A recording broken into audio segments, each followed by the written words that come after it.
So I've got a 9 by 12 canvas and I'm working in a horizontal format. But you see how those big shapes are just kind of easier for us to handle.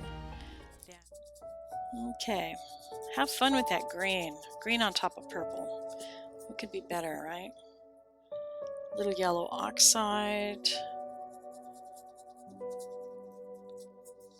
Okay. Just scrub those colors in. I want this one to be just a tiny bit darker. So let's give it a little yellow oxide here.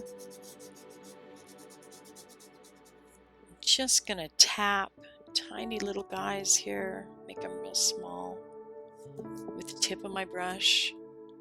I'm gonna hold my brush like this, not like this, okay?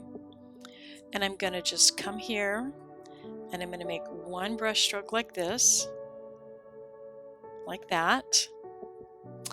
And then I'm gonna make another brush stroke across that. So wow, we did that in 65 minutes.